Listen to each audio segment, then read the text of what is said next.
Sebagai sesama pemilik rental, aku mau turut berduka cita atas kejadian ini.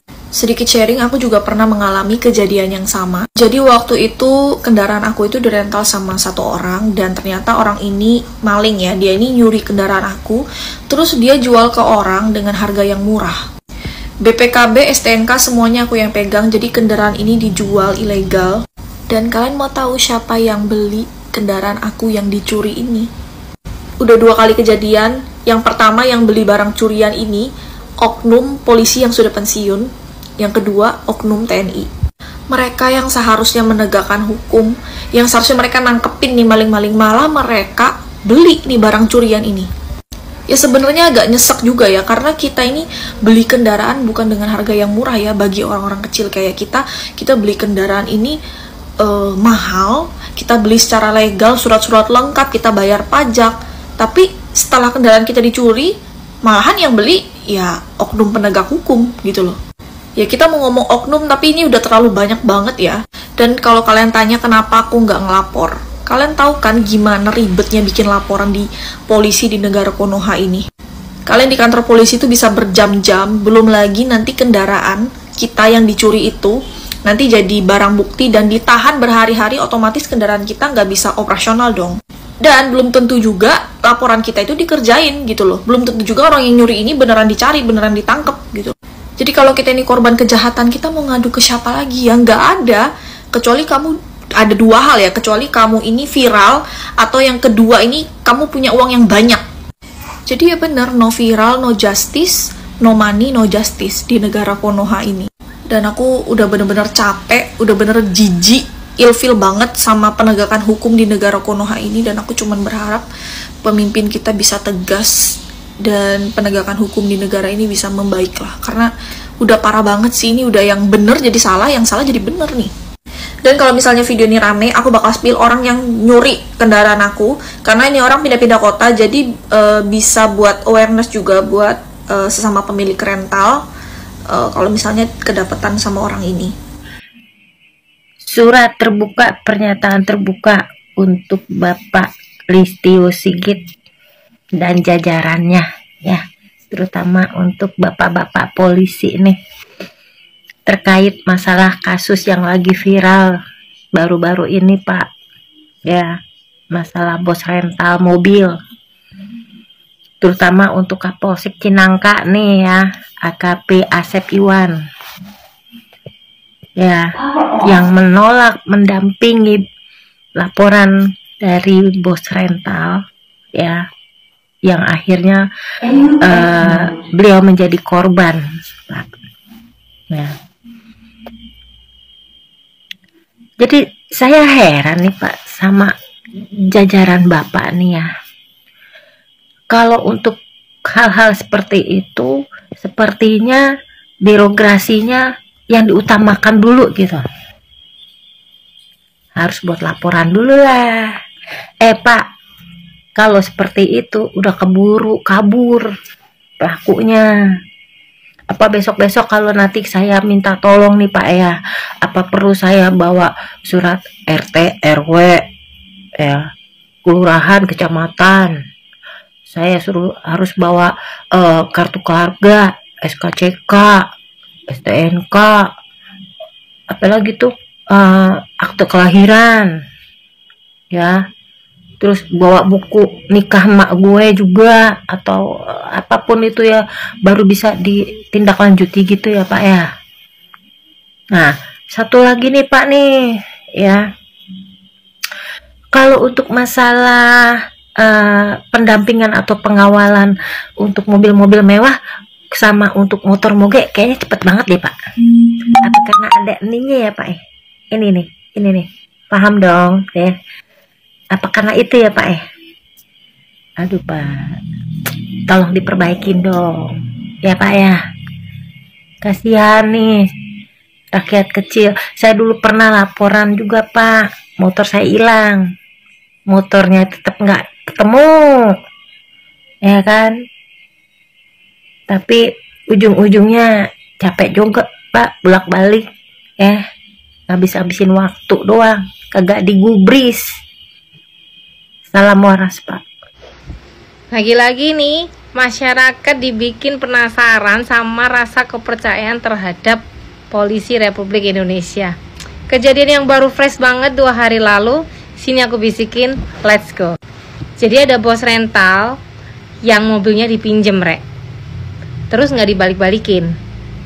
Karena nggak dibalikin, tuh mobil kan pasti ada GPS. Dilacak lah di mana, di tempat dia terakhir berhenti. Ya berarti kan di sekitar daerah Tangerang tuh, kayak gitu-gitu.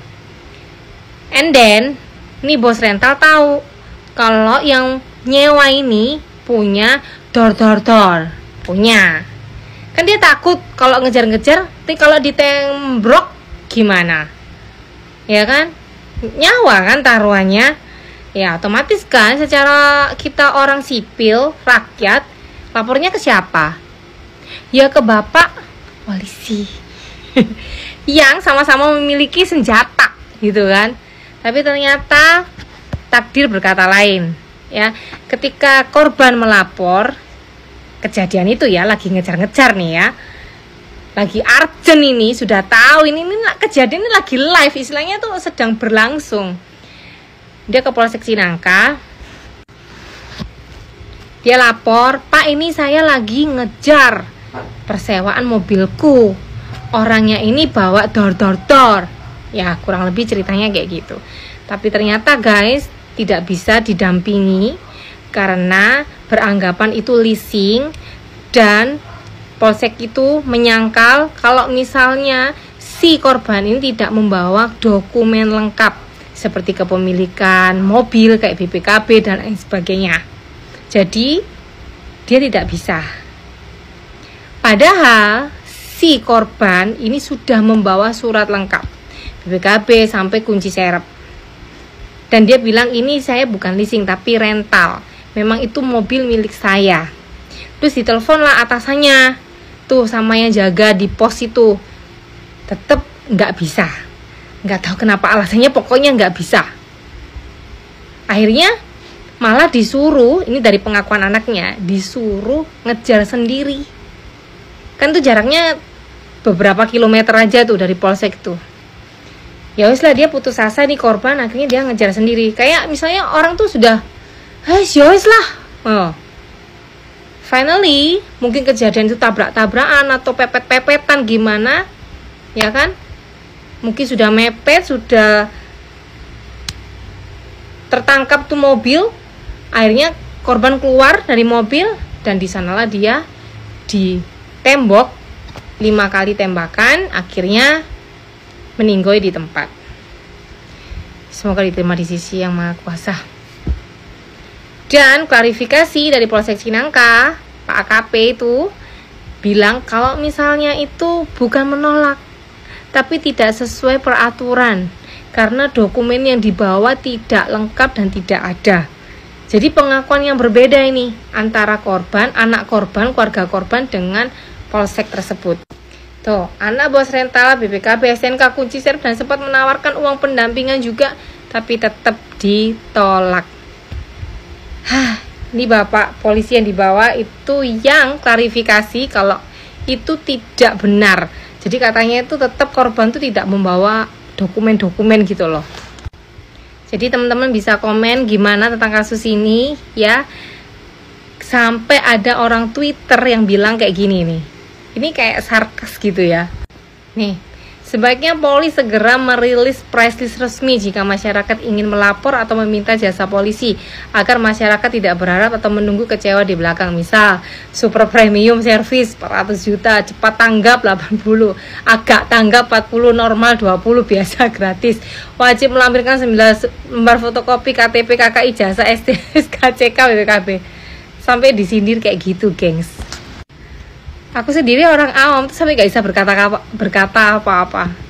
Memang jadi benar ya, kayak kita lapor tuh, aduh kalau kita kehilangan barang atau sesuatu rasanya ya sudahlah, ya wes lah, karena nggak ada yang bisa diharapin gitu memang. Kecuali mungkin murder ya, pembunuhan gitu ya, beda kasus nih. Tapi kalau ya misalnya kehilangan, kecopetan, itu rasanya kok sudah pasrah aja dah, ya udahlah. Paling melapor untuk surat kehilangan, karena kalau misalnya kita kehilangan motor, mobil yang masih nyicil atau kredit itu kan ya butuh surat kehilangan. ya kan? Udah, kepolisian cuma buat itu toh, lainnya ya sudahlah, kita terima nasib. Sampai masa sih kita nggak bisa perbaikin negara, nggak bisa ngaca gitu loh. Maksudnya lu masuk jadi polisi itu buat apa? Aku tahu pasti ya, kalau misalnya aku nih ya, jadi mau daftar jadi polisi, tujuan utama itu kan membela kebenaran, membantu masyarakat. Memang mulia tujuannya awalnya, tapi tidak bisa apa-apa kadang itu. Karena apa? Atasannya pun sudah seperti itu. Jadi mereka ketika mau melakukan sesuatu yang benar itu mendapat tekanan. Apa sih? Itu tuh sudah terjadi, bukan hal rahasia lagi. Jadi ketika kita datang daftar sebagai polisi untuk bergerak, ya kan, pasti banyak tekanan. Kan banyak tuh film-film kayak gitu kan. Dia ketika mau mengungkapkan kasus tuh banyak tekanan dari kanan atas bawah supaya dia stop. Kan kayak gitu.